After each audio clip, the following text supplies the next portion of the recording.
Hi, everybody. Good evening and good night, wherever you are, or good morning. This is Education Solutions International. I am the founder and CEO of Education Solutions International. I am Dr. Dwayne Dice, and I am very privileged to be with you this evening or this night, depending on where you are on the planet, because it gives me great pleasure to introduce to you a very eloquent and prestigious presenter coming to us live from Ghana, our African brother, African country of Ghana. And he's going to share with you some of the things that he has been doing to promote STEM education. So it's very important that you have your pen and paper or something to take notes on. If you're a science teacher or STEM endorser, teaching science, technology, engineering, and math, if you're in that, and the arts, STEAM, the arts as well, then this is really a good place for you to be now, so that you can enjoy the sharing, and it's very interactive. So you can share. You're going to be sharing in the chat. You're going to be sharing. At times, we're going to ask you to unmute by raising your hand, and you can share as well. So we want it to be very interactive, and it's only interactive if you're able to participate. The energy comes from the people in the room, and you're in the room. So we have quite a few of you in the room to share and become a part of this wonderful presentation. This is the first of its kind, and we're rolling it out so that it can create some type of deep thinking, scientific thinking among our science teachers and teachers who teach elementary school all the way up to high school too. So anyway, welcome. Education Solutions International is a nonprofit organization in New York City. We established it in January of 2022 and registered as a 501c3 organization in New York. And so we do work across the Caribbean with Caribbean school leaders and unions and associations and schools. So you can go on our website at edusolutionsintl.org for more information on the work that we do. We do a lot of work right across K-12 and tertiary institutions across the region. Even though we are global, we are Caribbean people and we focus on the Caribbean primarily. And now we're branching out into other continents like Africa. And of course, we have partnerships in Europe and the Middle East as well. So, Education Solutions is here to support vision and mission of schools. And so, if you are in the process of doing something or you feel like wanting to do something in your school, you can reach out to us and we will help you enhance that program and give you support. So, don't hesitate, reach out to us.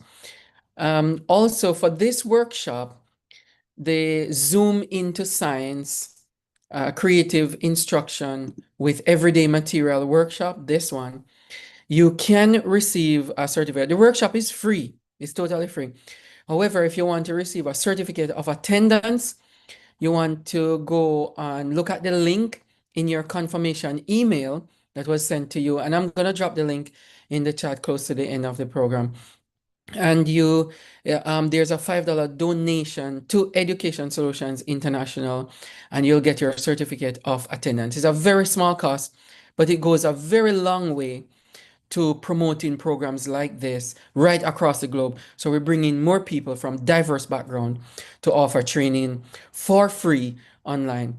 Just donate for the certificate, and it's just $5 US.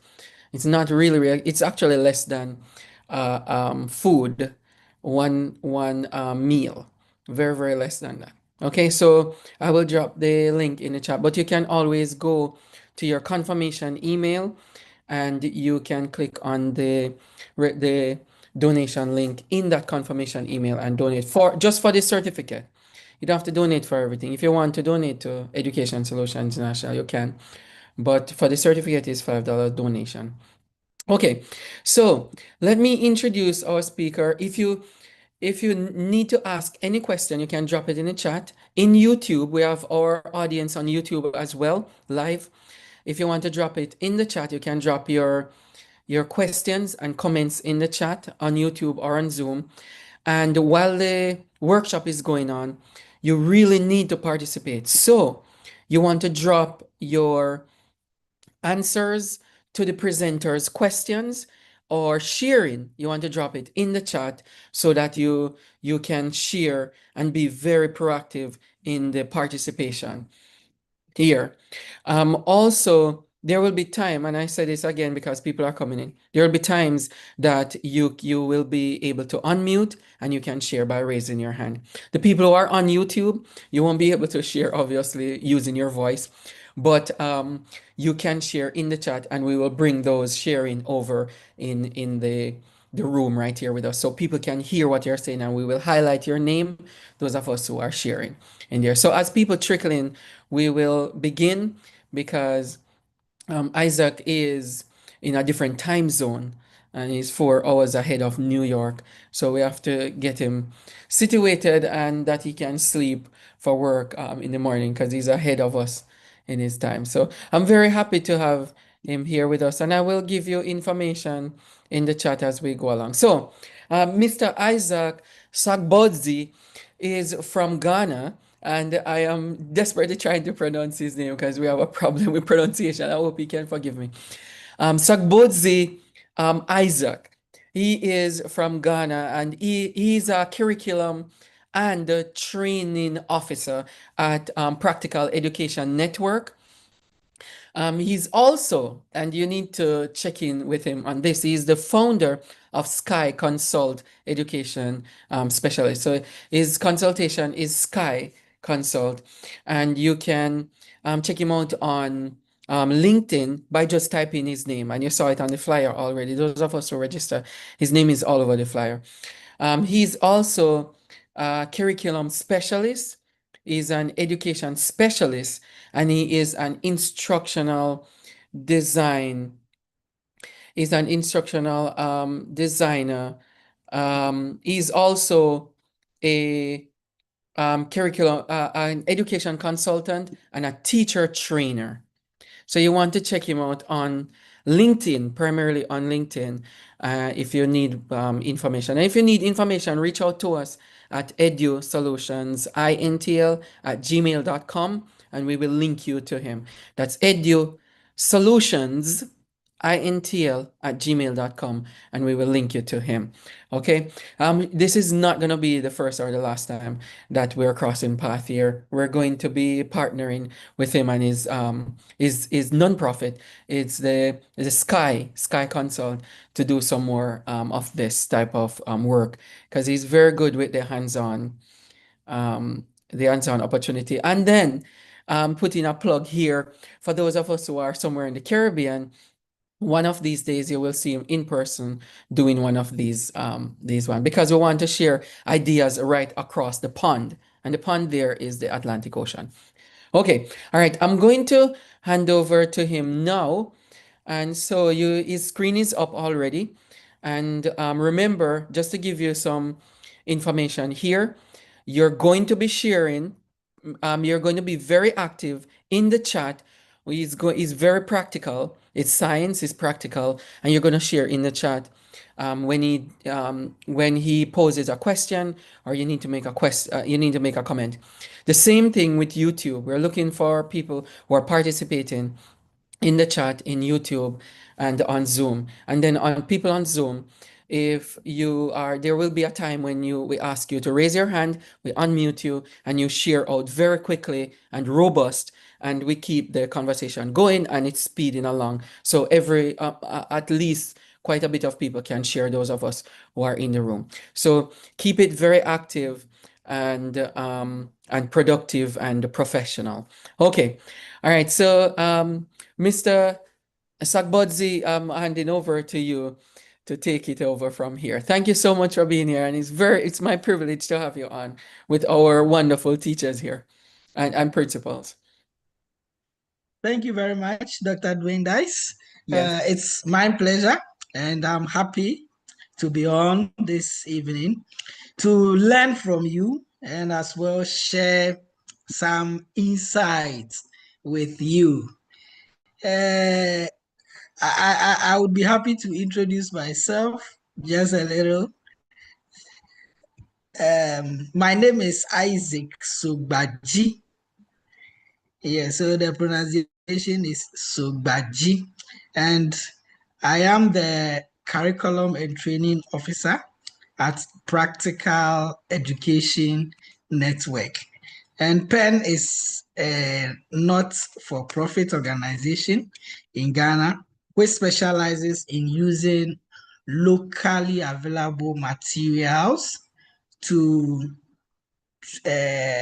train teachers so that they can implement classroom instructions in STEM, science, technology, engineering, and mathematics using creative pedagogies where learners can engage meaningfully with such materials, build concepts, and then understand STEM better. So we are based in Ghana, and Penn has done a few work in Rwanda and then Liberia as well. For my organization, which is Sky Consults, I had to put it under the table because of conflict of interest issues. So, but it's actually there. So, by inspiration, I am reviving it gradually. So, I am just a teacher like all of you, who has been in the profession for 16 years, practicing as an instructional designer and designing impactful lessons, as well as teacher training as well.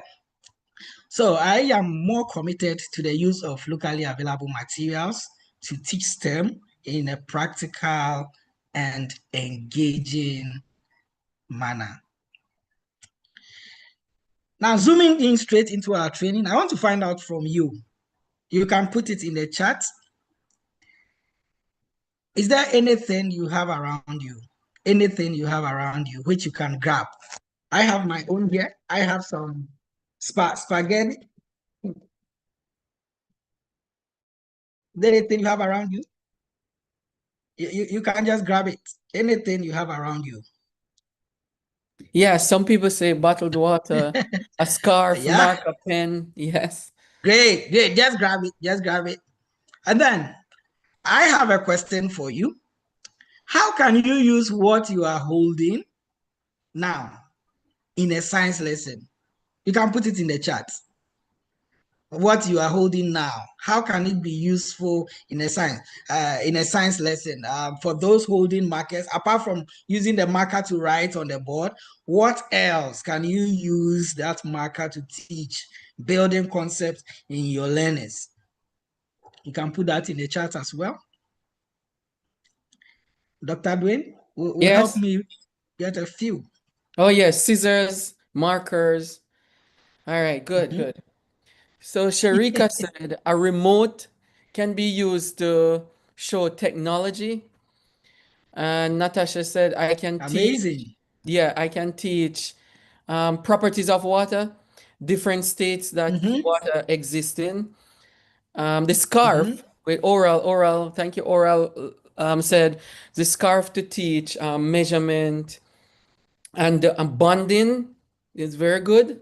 Surface area, Great, density, sink and float, buoyancy for the marker. The marker can be used to do that. great, Um, great, great. use a shirt, Amazing. yeah, to teach measurement, and it goes on and on. Marker and so on. Yeah. Teach force, yeah, very good. Yeah. Thank you very much for your responses. So that tells you that there is something hidden inside you. And that is what we want to unearth this evening. There is that potential within you that you are capable of making each lesson a hands-on lesson, a practical lesson. And to be very honest with you, your learners will engage better, they will understand the concept better if you are to use such approaches. Now, my second question is, can you think of any other item which you can use to substitute the item you have? and use that to teach the same lesson. Yeah. Can you think of any other substitute for the item you mentioned, which can be used to teach the same lesson? So the one who mentioned remote, can you think of any other thing that can be used in place of a remote? The one who mentioned marker, is there any other thing you can use in place of a marker? Any object Yeah. around you. Yep. Morticia said, for the marker, instead of the marker, you can use a juice box, ball, or paper. Mm-hmm. And Mm-hmm. then for the remote, you can replace that with a cell phone. Um, and for the scissors, you can use a cutter. Use a cutter instead of the scissors. Bottled water, um, bonding, surface measurement and surface area as well. You can use the bottled water. Um, Hey, Salt instead of water. Yeah. I'm so happy about your responses. So just trying to create a link between what you said earlier and then what you are putting across now. So you will notice that in the absence of one object, you still have opportunity to use other objects.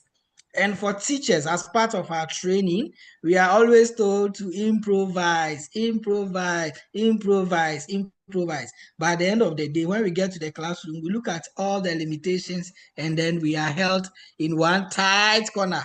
And the improvisation comes to a standstill and we fall back to our lecture-based approach. Now, finally, based on the responses we have gathered, do you think being a creative teacher is it something you have to learn or it is something you are born with? Is creativity something you have to learn or something you are born with? I'll be happy to hear your responses from the chat. Yeah. So, oh, Marticia, you're really doing this. That's very good. Very, very active. So Marticia says that you can born with it. You can be born with it and also learn it. So both ways. Creativity. Is it innate? Oral said it's innate. So you're born with it. Kanisha said both. Sharika said definitely. Sharika, what do you mean definitely? Born or Born both? of. Born or generated or both? Claire Winston said that it can develop, but we begin at different levels. Paula said both. Renee said both. Natasha said innate, but open to more ideas that can be tweaked to your liking. This nuke said both. Both. Yeah, so both. Amazing, amazing Yeah. responses. I'm Yeah. so happy you are bringing up this. So it's some people believe that you have to be born a creative person. Other people also believe that you can learn and then you master the art of creativity, especially when it is aligned with your profession. So once you are a teacher, that level of creativity, no matter what, even if you are not born with it, you have to learn it as much as possible and become a creative teacher. I usually want to cite this example. If you are a teacher and your class is very boring, in my part of the continent, our learners may not be able to tell you. How you will notice that is their behaviors. You see a lot of disruptive behavior. You see learners sleeping in class. You see so many things that are not aligned with what you actually want. Then you should know that you have challenges as a teacher. But once you are a creative teacher, you can turn around all these behaviors. And I tell you, your classroom can be one of the most wonderful environments for your learners. For this particular workshop, what do we want to achieve?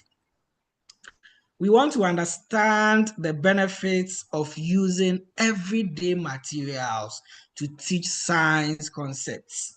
So if you are using everyday materials to teach science, what are the benefits? What do you get from it?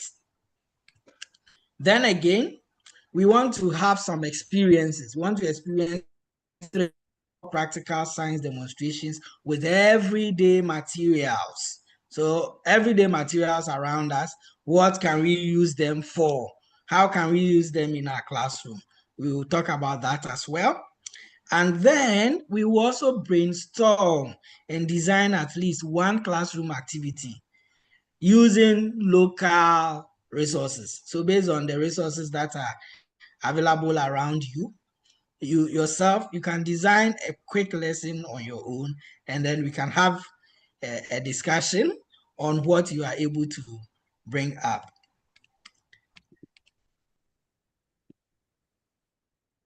And then finally, my internet is freezing. Sorry about that.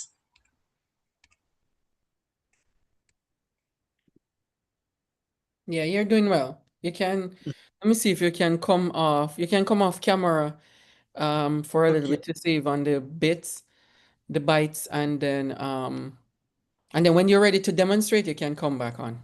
Okay. All right. Mm. So let me turn off my camera. Yeah, I think that will save some of it. I think I'm good. I'm Yeah. good now.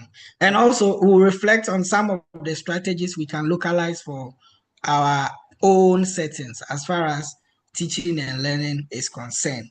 So, some of the things will work in Ghana.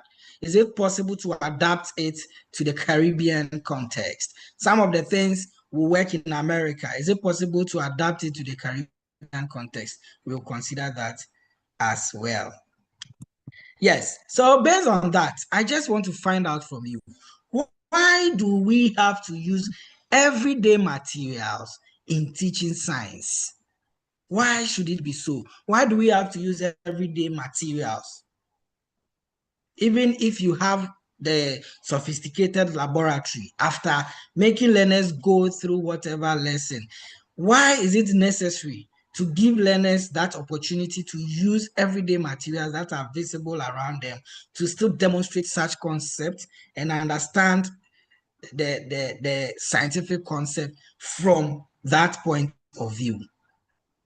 Yes, you can put that in the text, and I'll be happy if Dr. Dwayne will help us read a few of them. Oh, yeah, for sure. Okay, every day. All right, to make connections, to make real life connections, so it makes sense in the real world. The other one is to target the students' previous knowledge. This one is a good one, so that it can interact better. They can interact better with the lesson. To see its relevance in everyday life. Everyday materials might help with students remembering concepts later on when they see it. Example, hot water and tea bag, which is diffusion. A very, very good connection there. To make real life connection, to see that science is a way of life, to make students get involved in daily life, and that we live in science every day. We live science every day, thus it's the relevance of it. Great. I'm happy with your responses. This shows that I am dealing with real teachers here. So all the responses you have given are so perfect. So generally, teachers, because of the way most of us are trained, we have a chunk of the knowledge. So we try to dump some of these knowledge on the learners because we feel we have a lot we have to give to our learners. But sometimes we forget the fact that these learners are still developing. And the best way to build some of these capabilities or these potential in these learners is to give them the opportunity to explore. But at the end of the day, we deal with what is in the lab and then we are done. Where there are no lab, we revert to a theoretical method of teaching. Some will use the lecture-based approaches. And in some classrooms, you notice learners will sit for a very long teachers believe that when it comes to science, the teaching of science, Mm-hmm. it has to be things. Once it is things around them, then I have to use glass jar. I have to use spoons. I have to use cups, and learners are seated. But today, I want to challenge you and let you know that you can still engage in meaningful science lesson by getting learners to move around, which we call the kinesthetic learning, movement-based learning, which is also related with everyday activities. Learners move around every day. They touch things every day. They see things every day. So making them move around in your classroom helps them to draw that particular connection. You can let them model. They will build models. They can also experiment. For the experiment, we are trying as much when it comes to the science. So from what you mentioned, you will notice that when you use everyday materials, learners are better engaged. I think that was mentioned in the comments. They are able to connect better with whatever lesson you are putting across. They are able to link it to what they do daily, things they interact with, things they see around them. Also, when you use everyday materials, it helps learners to build context, and this creates lifelong learning. One thing we forget is that sometimes I've come across multiple teachers who complain that, oh, for the learners, when you teach them in school and they go home, they don't study on their own, they don't learn on their own. Yes, that is true. Because when the child goes home, what is that child going to learn? Is it the content heavy notes we have given them? Some are already lazy, they are not interested in that. Some are interested in sports. Some are interested in games. So, what about putting that lesson in a game and letting the learner experience that game in class? When you are done teaching and the learner leaves your class, that learner is going to continue playing that game. And as the learner plays that game, the learner is still learning. That learner, the whole lesson has been put in a song for the learner, and the learner enjoys singing. So once the learner is singing that song, the learner is still learning. And that is what we mean by everyday materials, everyday activities in teaching science. So we don't have to only be limited. Sorry, we don't have to be only limited to our science practicals, our experiments, and we end it there. No, we can build context by using other methods. Also, when we use these, we are making the learning accessible to the learners. How many of our learners have those sophisticated labs we have in the schools in their homes? They don't have it. But if you are to use these spaghetti sticks, the one I showed earlier, in demonstrating a lesson, when the learner goes home, that learner will still get spaghetti sticks to use in revising or in learning. And that means learning continues. That is accessibility. They can find most of the things everywhere around them. And also, using everyday materials make our learners creative. It delimits them from the regular laboratories.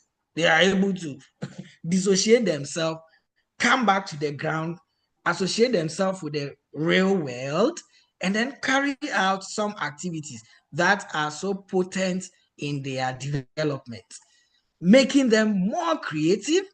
And also, you, the facilitator, to become very, very creative, because you have to think about how to use that simple material to build that concept and make the learners understand it better. So these are some of the reasons, in addition to all the reasons you mentioned, as to why we have to use everyday materials, everyday activities in teaching and learning science. We want the session to be very engaging. And because of that, I want to find out from you, is there any particular activity you have tried on your own as a teacher with learners, and what was the response? Just type it briefly in the chat. What activity you tried? Maybe an activity on using vinegar and baking soda. Learners were happy. Learners engaged in a certain way. I'll be happy to read some of your comments.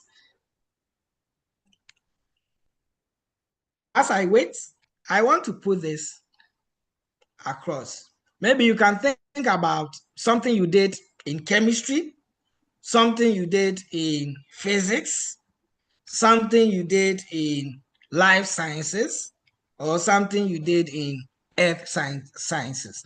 Just to put our discussion in context. Something you tried in chemistry, something you tried in physics, life sciences, or earth sciences. I'll be happy to read some of your comments. I think, Morticia, this one would fall under physics, which is using materials to show float and sink. So that could work under physics. Liptia said that mixing oil in water for my grade 3 students, they claim saying they are now, the claim that they have is that they are now scientists. And yeah, that's very fun. Testing food for various nutrients.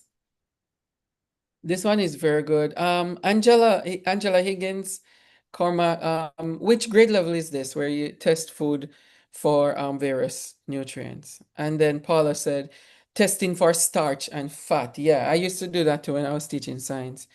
That's very good, and it's fascinating to the students.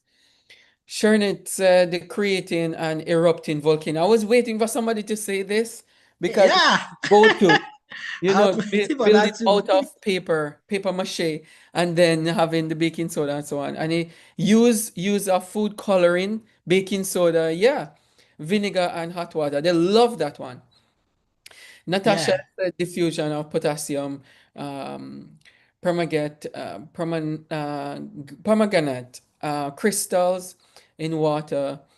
Yeah, biology. Yes, yes. They love the purple color. Of course, Natasha. They do. Sarah said demonstrating how diffusion works with a spray. I'm thinking this is high school. Sarah, is this high school? And Natasha with the diffusion of potassium, permanganate.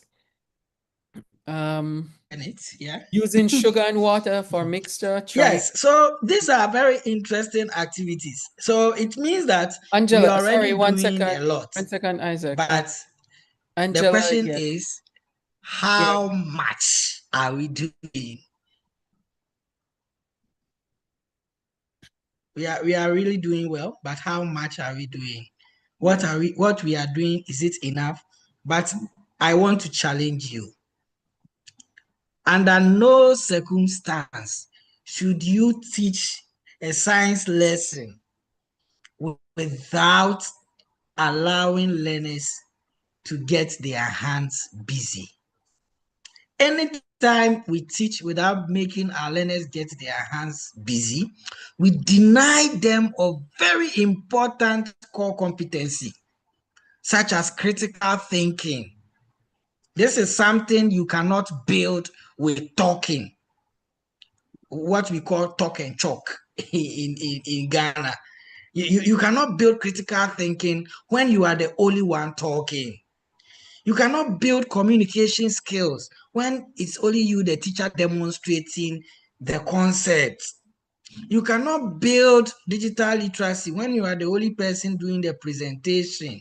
So these are very important skills and competencies numerous curricula expect us to build in learners, and we cannot build this with chalk and talk. and then with the lecture-based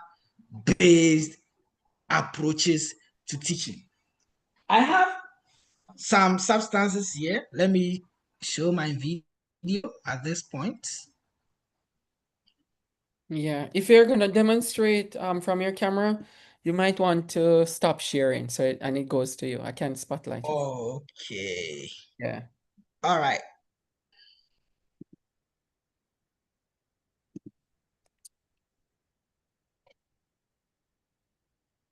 Okay. So I have a substance here, and this is sugar. All right. And I believe we are all very familiar with sugar. Now, if I want to use this in a practical science activity, this is something learners have explored already. I don't think it is you, the teacher, that is supposed to tell learners that if I add water to sugar, it is going to dissolve. So there is a critical component of this lesson to make them think critically. Maybe something else. Maybe what will happen if I should use cold water to dissolve this and use warm water to dissolve this? What actually is going to happen?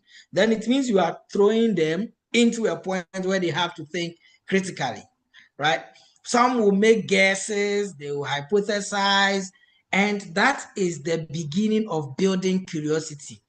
And I promise you, after that lesson in class, even if it was one demonstration you did, I tell you, learners will go home, they will get the same sugar, they will use cold water, they will use warm water, some will heat oil and try it on it.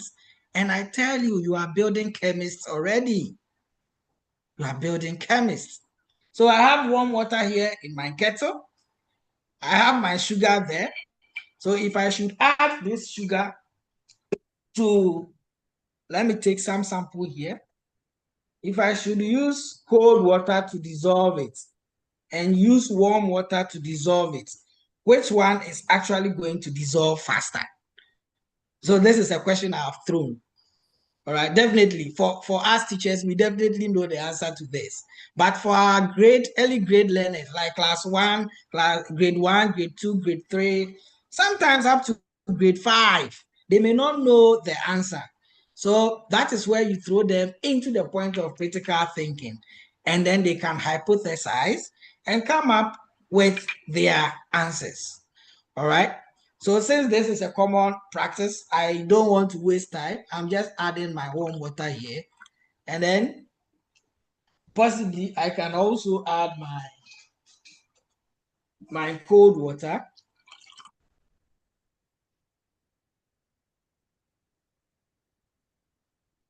And then I can observe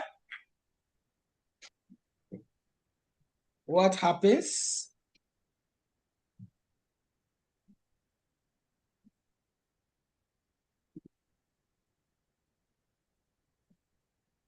So based on this,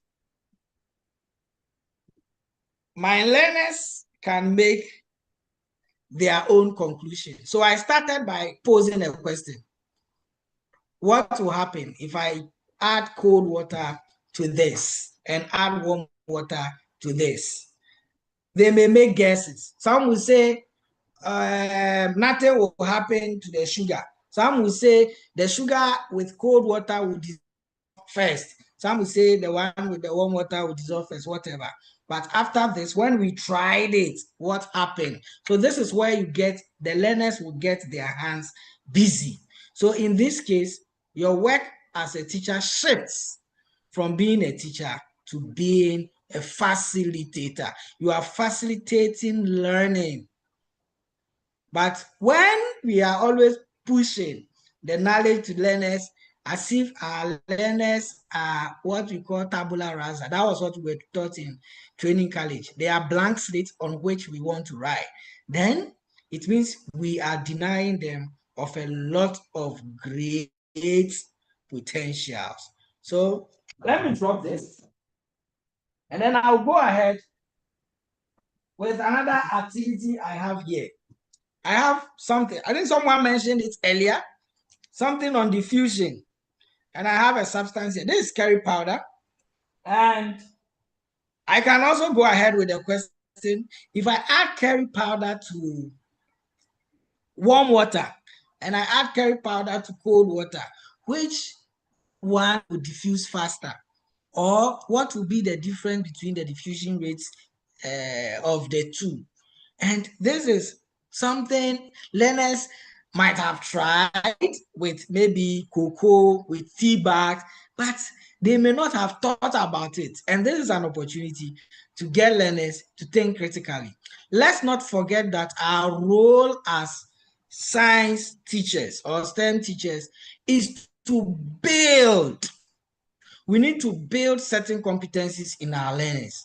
And some of these competencies we cannot build. I can even say all the competencies, we cannot build them with the chalk and talk approach. So on this note, I am adding curry powder to my water to see what happens. I believe we can all see. Yeah. And So I that's the just warm added. That is the warm water. And I believe we can see. Yeah. So maybe to make this more critical, you can use a stopwatch. And it's not only curry powder we can use. We can use other substances. We can use Milo. We can use whatever. And we can use this to teach diffusion. And diffusion is applicable in life sciences, where we talk about the diffusion of oxygen in the lungs into the blood. So these are concepts you can build. I have oil here, and that has been mentioned already. Definitely, if I mix oil and water, it means that I'm going to have two immiscible liquid.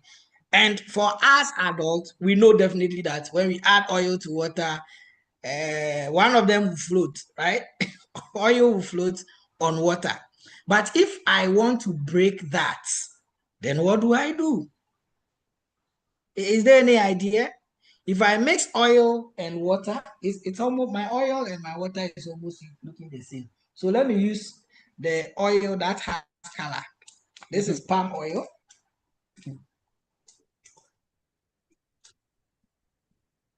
So I have oil and I have water. So I've just added some oil to the water. And I believe you can see what is happening. The oil is actually floating on the water. So what can learners learn from this? This is applicable in the field of oil extraction, oil and gas engineering. So suppose we are drilling oil on the sea and there is a spillage, we should know what will happen. And when oil covers the surface of the water, it means oxygen will not be able to go to the fishes, and other living things in the water body will die. And how are we able to break some of these? You're able to break this by adding soap. So I have soap here, if you can see. I have soap. So add soap to this. And I don't know if you can see what is happening already just by adding soap. Wow. And these are interesting activities learners may want to try after you are done teaching your lesson in the classroom. Okay, and this is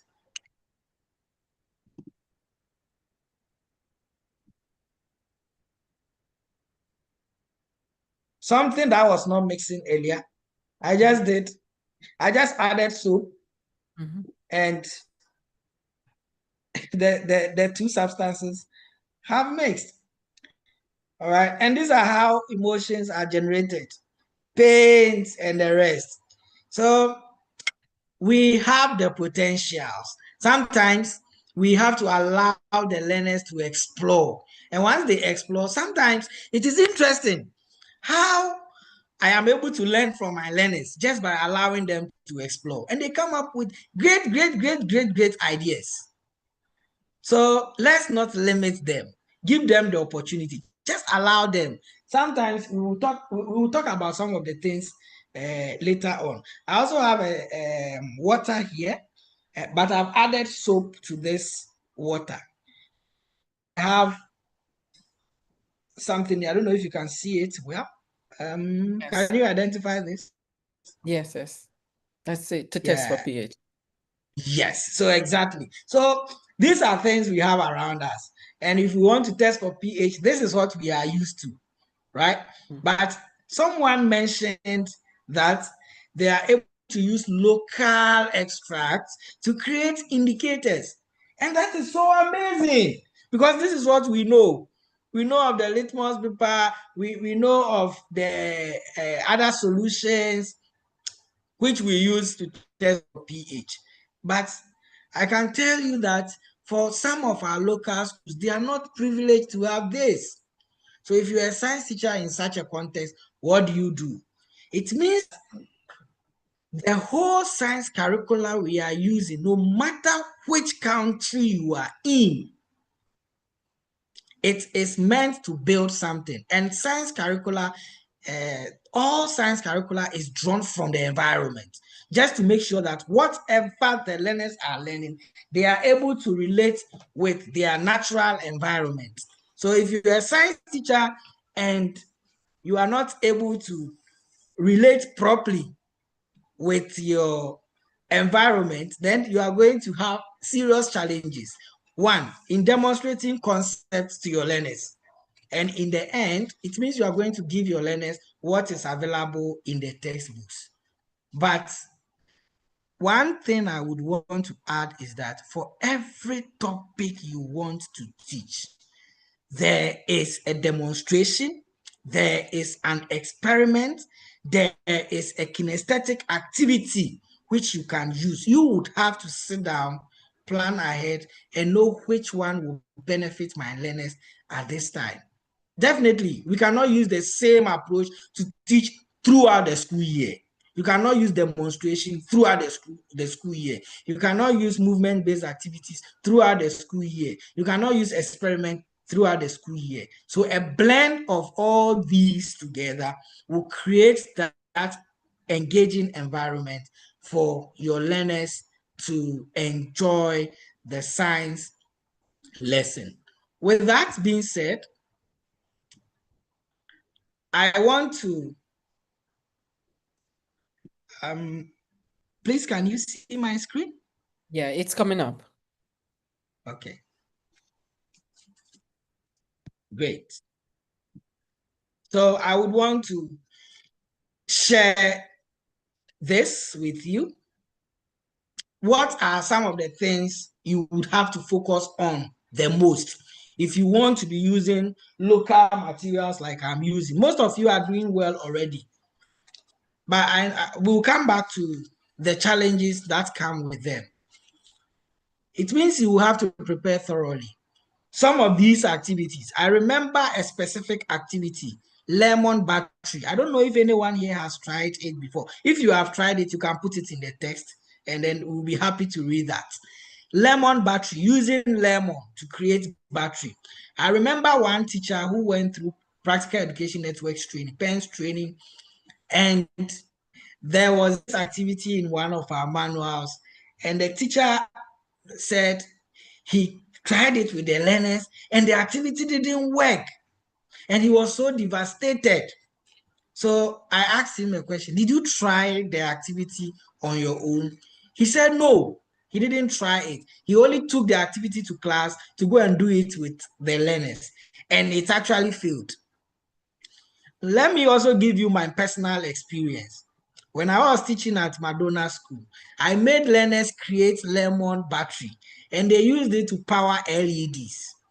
I gave it to them as projects. So I was there in the evening, school was over, and then almost everyone had left. But there was this particular boy with his friends who were still working on this lemon battery. They did it and it worked. He came to show it to me at my table. I saw it, it was working. And I said, keep it here. When your friends come tomorrow, you show it to the entire class. And they were happy and they left. Lo and behold, the next day, this thing never lighted up. So if I had not seen it, no one would have believed it. And that is why we have to try these activities ourselves before we take them to class. So we need to prepare thoroughly, make sure the activity works before you let the learners try. And then lead the learning process as a facilitator, not a teacher. Mostly, this is where we get drowned.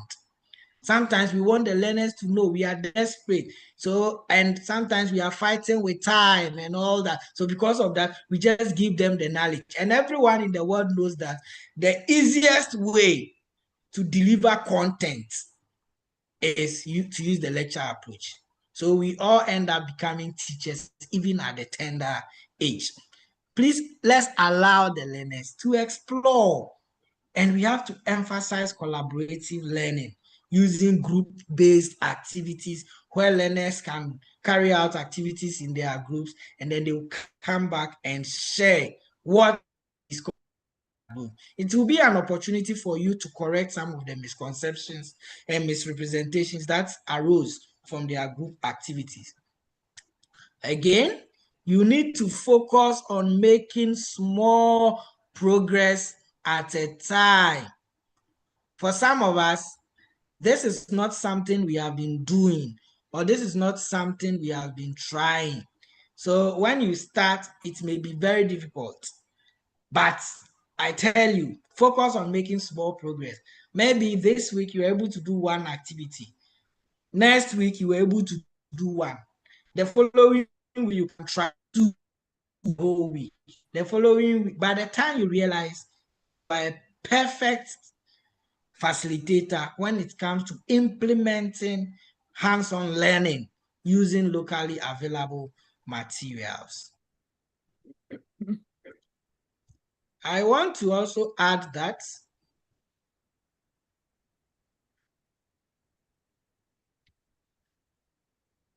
I want to find out from you, what are some of the challenges you think you may experience? What are some of the challenges you think you may experience if you want to implement lessons using local available materials? What are some of the challenges? You can type that in the comments. I'll be happy to read that. What are some of the challenges you anticipate that you will face? Or if you are doing that already, what are some of the challenges you face? Yeah. Isaac, there's one that you mentioned with the lemon battery. Yeah, Very important that we take that in as much as possible because it's simple material around us that students use. And if the teacher, if you weren't engaged with the students to get them to use simple things like that, to try, at least to try, then they would not have tried it in the first place. So for teachers to be open to very simple ways of doing things instead of focusing on everything in the textbook. And if it's not in the textbook, then we don't teach it or we don't do an experiment on it. We could think yeah, outside the box where where um where science is concerned and using materials that are next to us, like the lemon, to try it and see what yeah. happens. Yeah. All right. Okay. Some people say lack of materials, time and resources, the time frame and resources available. Somebody else said. So time and resources is a common theme. Is the common one. Yeah. Yes. So, in fact, for almost all teachers we've engaged and interacted with, as far as pen is concerned, one of the challenges teachers raise is time. Others will also raise resources and all that. That is why we have to prepare in advance. So you prepare your materials in advance before you give it out to learners. So sometimes instead of coming to class to come and measure the oil, measure the soap and all that for the learners, I can pre-package all these materials in some bottle So when I come and I give you the package, it has everything you will need to complete that particular activity. And that will save me a lot of time that day. It will save me a lot of time. That is one. Number two, for the issue of resources, I always make this analogy. Let's say government has agreed to build a standard laboratory for all early grade schools in our country. I'm talking about the Caribbean. I'm talking about Ghana, anywhere you find yourself. If government agrees that from today, I am going to build a standard lab for every early grade school in this country, can you imagine when it will get to your turn for you to get that project in your school? Can you just imagine? It means it is not something that is going to come in the next year or in the next 2 years. So in the next year or two, the learners in your class, should they not learn science? They have to. That is why we need to make optimum use of the locally available resources, the everyday materials they interact with. That even creates more connections for them than even the labs. So that is my emphasis. We have everything it takes. The resources are not there, but there are better resources learners can engage better with. They can interact better with. So we have to start using them. To implement hands-on learning using locally available materials, all that is needed is your creative mindset as a creative teacher. If you are a creative teacher, I tell you, you can get this done as easily as possible. I am inspired to share something little with you from what Practical Education Network has been doing over the years. There is a picture here I want to share. Let me stop this one and then share that one instead. And interestingly, when everyone comes across this image, they are inspired. There's something, I believe you can see my screen, right? Yes. Great. So this is a breathing model. This is something we are all familiar with. All right. So we have the balloons inside bottles representing lungs. We have a tube here, which you can use to represent trachea. And this is meant to demonstrate how breathing occurs in humans by pushing the diaphragm in and out. We have something here on plant cell using locally available materials. You can see cardboard there, and these dot you see the big dots are bottle tops.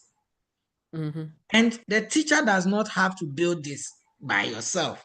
This is something you can give to learners, and they will come out with exciting projects. It will amaze you.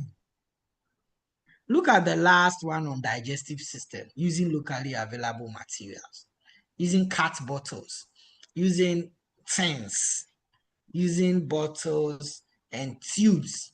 But the question is, how much will this cost you to build? This shouldn't cost you so much to build. I think the most expensive component of this digestive system is the glue that we use to hold the components together. And even the glue, we use super glue. So we didn't throw away the container. That is what we use for the buccal cavity. So basically, we are saying that the things we are throwing away every day can be very useful resources when it comes to the teaching and learning of science. So let's not discourage ourselves. We have the potential. We have what it takes to do it. PEN is doing it. Practical Education Network is doing it, and it is working for a lot of teachers. So I believe that with you too, you can start from somewhere and you can as well do that. On that note, I would want us to check out by trying another thing. We can grab another with everything you have heard, with all the inspiration. I want you to grab another material or resource, anything around you, and let's see how creative you can be with it. And then if you can turn on your video, maybe we can see a few of Yes. what you were able to create. We are doing this in just 10 minutes. Mhm. And while they're Yeah. doing that, Isaac, I would love Natasha Mohammed, if you can unmute and talk about the plants, that experiment that you tried with the students and changing the plant because one wasn't available. That would be good. While others are preparing to share what Isaac just said, um, you can raise your hand. um, when you're finished, what Isaac just said, to share something that you have in your hand, some material that you have that you can use to do an activity in your science class, that would be very nice for you to share. And let me do, Natasha, I don't know where you are, if you can unmute and then share. Yeah, Yes, I got it. Yeah, good. so we were looking for pondweed, and usually the pet stores have them, but other teachers as well in the area are also doing similar labs at the same time. So the stocks of the pondweed that we were looking for, those were all finished. They were all sold out. And Mhm. there were some other aquatic plants available. So I decided to try two different ones to see what would happen. And one of them, it worked the same as the pondweed. So now I know that there are two possible plants that we could use. Um, there was a previous year where we used a completely different one as well, with flat blades for the leaves, similar to eelgrass or turtle grass. And in that one, you were seeing the bubbles of oxygen coming out from both the top surface of the leaf as well as the bottom. So there are, we always have to have plan A's and plan B's and plan C's. So if one doesn't work, it's like there's always something else that you could fall back on. Mhm. And the leaf disc one, well, yeah, you said you saw that on YouTube. So it's similar. And this one, we usually use it for like students in Form 6. Mhm. So that would probably be what, K-12? Yeah, that would be last grade of, yeah, High K-12, school. yeah. It's high Yeah, school, upper six. yeah. Yeah. Okay, very good. Very good. And Claire said she saw some of that on Yeah, YouTube. Thank you. I'm Thank you, so Natasha. excited about that. Yeah.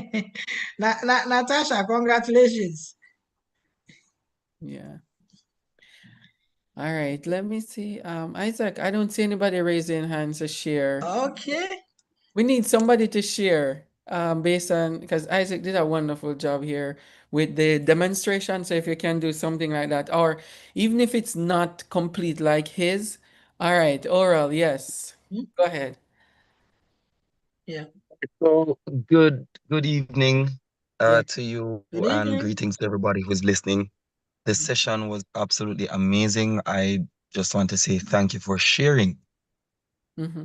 Nothing that we are discarding is really supposed to be discarded. It should be reused. And I think that's the most powerful takeaway that it's no longer garbage, but it's raw material that can be used. And when the students, when they come in contact with that, they'll forever be in our labs and in our rooms. And while we're eating, we'll just have to give an eye on them because they'll be so consumed by the fact that this plastic bottle that I wanted to throw away, or this lunchbox I wanted to throw away, I can use it to make a car or Yes. something else that's innovative. So I believe this is the way to save them, to let them become lifelong learners. Mm-hmm. I was just telling a friend a moment ago that I'm always a student. I'm always learning. I never take my learning hat off. So I want to create a next generation of lifelong learners. Thank you for sharing. Love you. Very good. Where are you calling from? Where are you calling from, Aura? Sorry, Isaac, where are you? I am calling from St. Anne. I'm from Marcus Garvey Technical High. Oh, that's my parish. Okay. Yes. Great, great. Very good. Good. Anybody else? All right, so Isaac, you see the chat. Sarah said that unfortunately she won't be able to share, but Okay. on camera, but she said, I have a pen. I can use Mhm. the ink to demonstrate chromatography on paper. It's amazing. Yeah, that's very, That's very. interesting. Yeah, I had some that's students who interesting. tried So, that. yeah, yeah. Anybody else And unmute? yep. Raise your hand, we'll unmute you and you can share. This is, I'm so happy. We are taking something out of here. yes. Is there anyone who has finished something? Anybody else, this is your time to share. You can share anything that you're thinking of because you're all science Anything, teachers. whether in relation to what we have done or something you have tried in the past and Yeah, Nicholas, you want to oh, unmute, raise your hand. Or Stacy, if you want to unmute and share. Stacy, Isaac, Stacy said I'm a literacy specialist. I do not teach any of the STEM subjects, but I found the information very informative. thank you very much, Stacy. We are happy Yeah, about Nicholas, that. yeah, Nicholas Dillon said I have a plastic phone card. This can be used to demonstrate how light interact with different material. It can be used to demonstrate absorbency. Um, I am having oh, she is having video challenges, so it won't be on. Yeah, this is very good. I wish Okay. you could share in person with in your voice, but it's very good with the um absorbency. It's good. Very, very good. All right. You have another one here. Angela, go ahead. You can share. You can unmute.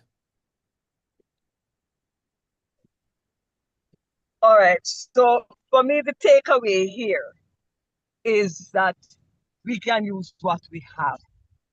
We don't have to have the fancy, expensive, you know, Mm-hmm.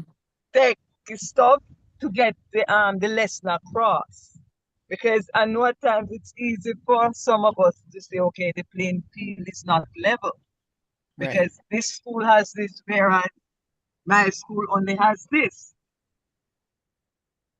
But the important thing here is that because science is really living, Mm-hmm. then it makes sense that we live according to what we have, so we just make use of our resources, whatever they are, and there are many.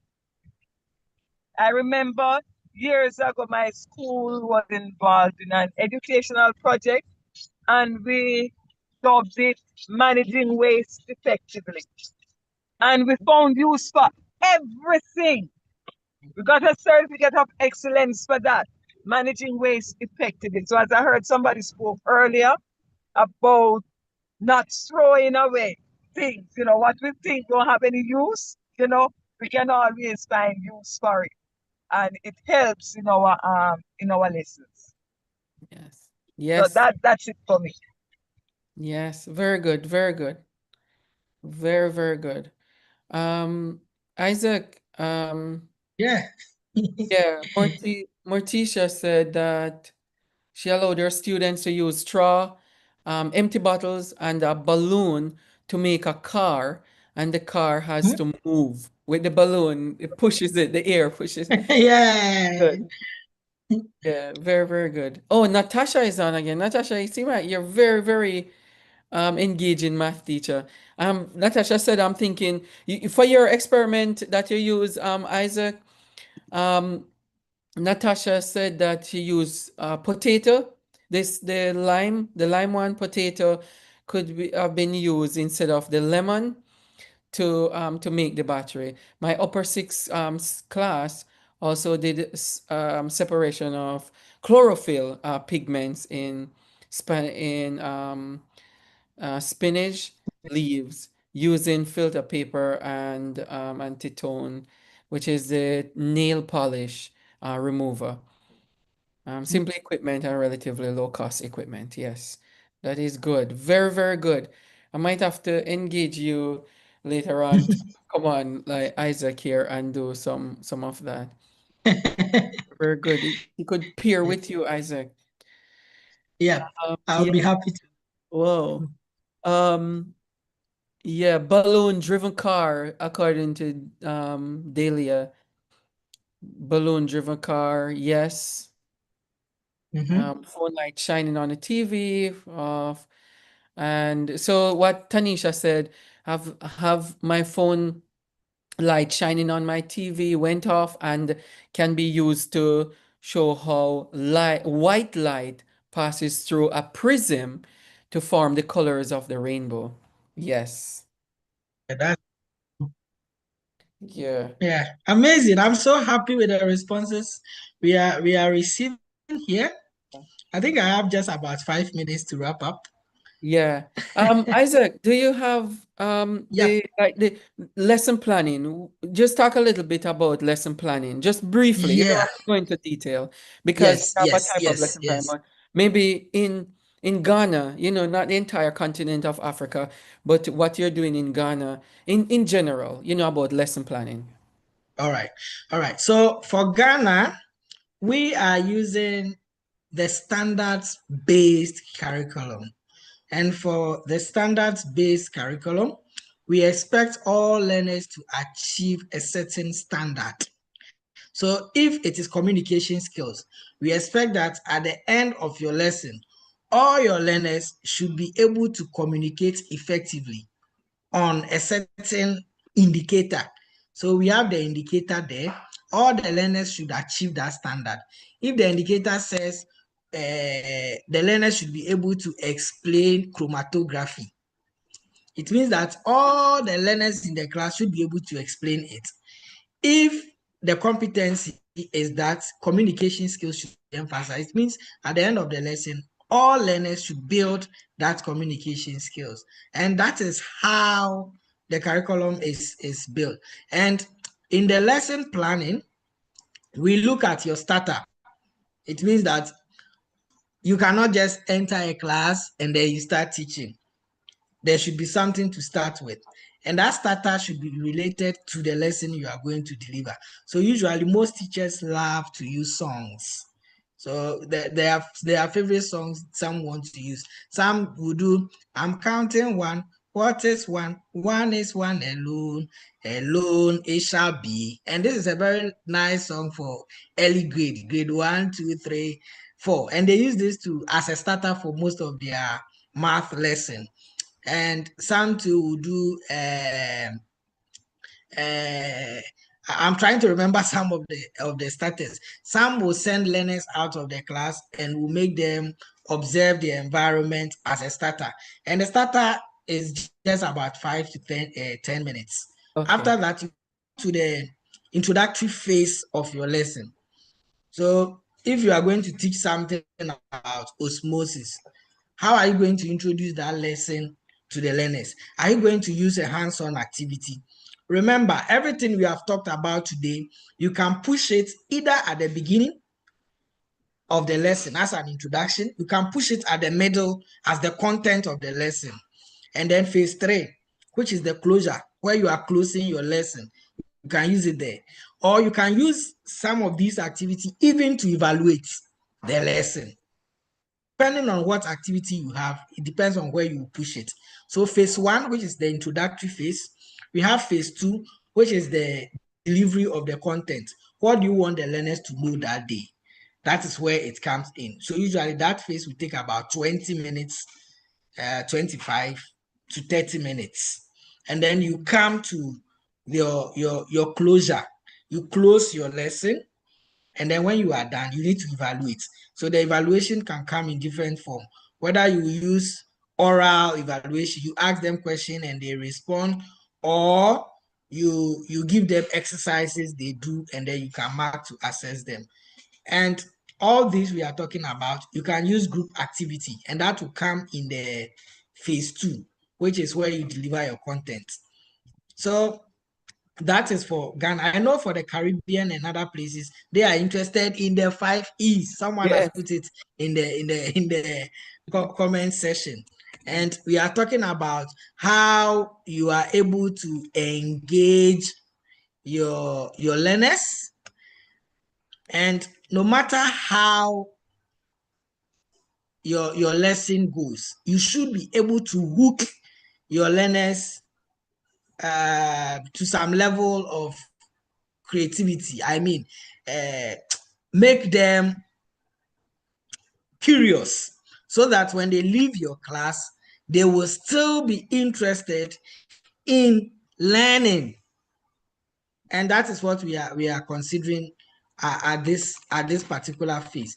Then again, we need to, another E is to evaluate. So whatever you teach, so it means it's actually aligned. The only difference is that we are giving it different names, but they are all meant to achieve practically the same thing.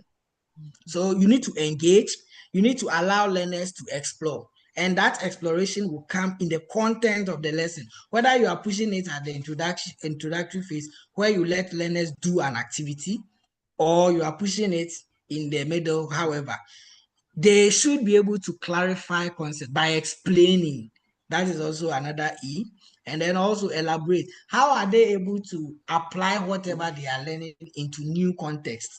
That is where they elaborate. And then I have mentioned evaluation already. So whilst you are doing 5 E's, engage, explore, explain, elaborate, and evaluate, we in Ghana, we are interested in what we call SMART objective: specific, measurable, achievable, reliable, and then time bound. So relevant, sorry, and then time bound. So whatever objective or whatever lesson you are planning, it should be specific. It should be measurable. You should be able to measure whatever you are planning.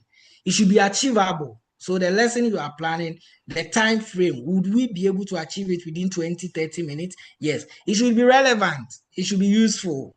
And then it should be time bound. So that is what we are using in Ghana. That's the smarts.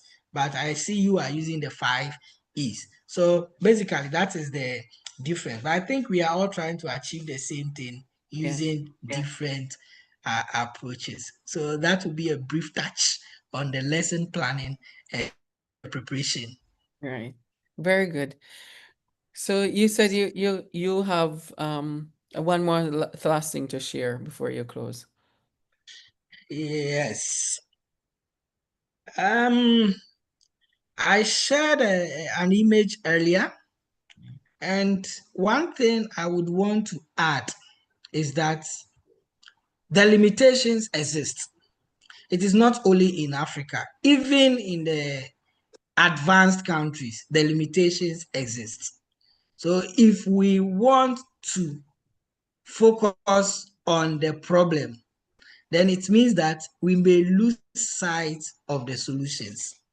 But like I always say, there is always a starting point. You can start from somewhere, and it is not too late to start today. It is not too late to start today. And to end whatever I am saying today, and to end all I have said, I would love to say that science is everywhere. It is your creativity that makes it accessible. Science is everywhere, in your rooms, in your classrooms, in your environment. It is your creativity as a teacher that makes that science, that technology, engineering, mathematics, arts concept, that makes it very tangible and accessible for the learners. So anytime you think about science, think about your creativity. On this note, I want to thank you so much and also thank Dr. Dwayne Yes. for the opportunity. I am very grateful for the privilege to share my experience with all of you. Thank you so much. You are most welcome. Very, very welcome, Isaac. Very good. And I think you got some really good feedback too. Speaking of feedback, everyone, we will share the end of survey link in the chat in a little bit. Remember, please remember that those of us who are attending, the workshop is free. If you want to get a certificate of attendance, you will look in your confirmation email when you register, and there's a link there to donate $5 to Education Solutions International for the certificate of attendance. The Zephy link in that email, it is legitimate. It is very legitimate. The Zephy link is very legitimate to donate. So do that one. I'm gonna drop the survey link, the end of survey link in the chat for everyone to complete it. You need to complete that survey by tomorrow morning at 8 a.m. tomorrow morning Eastern time. Okay, that's when you need to complete it by. So if I were you, I would do it like right now, and you'll get the hours. Now, we have made some changes to our certificates because of the hours of professional development points that you need. So we're going to put the hours on there. If a training is an hour and a half, leaning over to 2 hours, you'll get 2 hours worth of 2 hours worth of points on there. So it's 2 hours on there. So we will definitely put the hours on there for you guys to submit as part of your portfolio in your professional development. So let me drop the link in the chat here. And if you have any questions, please ask now. I'm going to also drop the link to the donation button there in case you want the certificate. If you don't want the certificate, it's fine. If you don't get the link to the donation button there, you can look in your confirmation email and you'll have that in there to use. Now, for the people who are on YouTube, you might be wondering what's going on. I'm dropping the link in the chat on YouTube as well. So fill out the end of workshop survey now. Zoom into science creative instruction with everyday materials now, and also I'm gonna drop in the chat in a little while the donation link for that one. I remember it's good. No, I have a plug here before I thank Isaac in total. There's a plug here. There is a workshop, a math workshop. It's mathematics workshop for next week Thursday. The 9th is the same time as today. It's called Math Creative Student Engagement Strategies. It's a very good one. Math Creative Student Engagement Strategies, and it's for K-12 mathematics, and it's coming up next week. Look out for the flyer in your WhatsApp groups that we normally share it in, or an email from us. Get an email blast from us for the math one that is coming up, and we have other ones that are coming up too in November. We also, if you want to go on our website, edusolutionsintl.org, there's a men's conference that is coming up in November, and we're hosting it in St. Vincent and the Grenadines. It's a regional men in education conference. It's coming up. It's the first of its kind. Education Solutions International is partnering with the Caribbean Union of Teachers and the Caribbean Association of Principals of Secondary Schools to put on this conference in St. Vincent and the Grenadines. Look on our website, edusolutionsintl.org, or if you want to type in Education Solutions International in Google, go on our website and you will see the flyer there. Click on the flyer and it will take you over to the conference page and you can see all of our offerings there with the workshop. Now, if you cannot make it in person, we have an online option. If you can make it for the first day, you have that option, or the second day, or both days if you can't make it in person. So check out the conference for males, and the women can go to the conference too as an ally to the males in St. Vincent. If you're from America or across the Atlantic, you can join us there as well. It's unlimited to anybody. You can be there, but we're focusing on our males in education because we realize there's a drop in male educators, and we want to influence young people to become a part of the system of education, to be mentors and educators as well. So, all right, so fill out the form, the end of survey form here, and we will look at that as well for you to have your certificate. And please remember, for those of us who want the certificate for this program and the other one next week, you have a donation of $5. If $5 is very little in value, and you can have that certificate of attendance. It's a little bit to keep our programs running in Education Solutions International. All right. Thank you very much, everybody. I wish you all the best. And I'll be in the background here. If you have any questions, you can ask. Okay, I'm in the back here. I want to say thank you so much to Isaac Sagbodji and his eloquence and brilliance to bring across this workshop to everybody.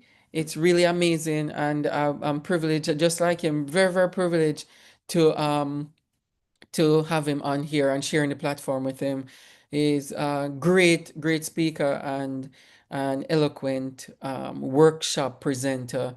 It's very good. And as I said earlier, if you want to check out what he's doing, reach out to him on LinkedIn, or you can reach out to us to get connected. He'll be on in our network, so you can reach out to him. edusolutionsintl@gmail.com. That's edusolutionsintl@gmail.com, and ask us about Isaac, and we'll connect you.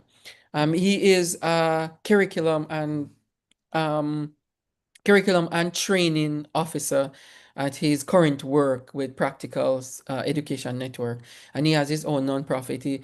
He doesn't really want to show it off yet. But it's called Sky, SKI Consult, and he's an education specialist, curriculum specialist, and an instructional designer, an education consultant, and a teacher trainer. And as you can see, did a fantastic job with this training. Of course, we're gonna have him back on to do some other ones with us, but very, very good. Okay, so we'll be in the back here clarifying some of your questions and so on for a little while.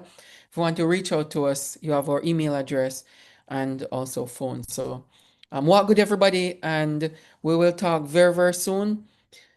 Take care, and we'll see you next week. For those of us who will be on, there will be a registration coming out for the math one very, very soon for next week. Stay tuned for that, and the presenters will be on there as well. We will bring you that in a timely manner. It's a very good one that is coming up as well, just like this one, for all of us, because we're sharing learning across the diaspora and across the globe. Take care, everybody. Later. Isaac, we'll touch bases. All right. Yes. Bye. Sleep well. Sleep well. I know All it's right. You too. midnight. Yes. Thank you very much. Take care.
Check this out. I'm going to show you how I afforded this car.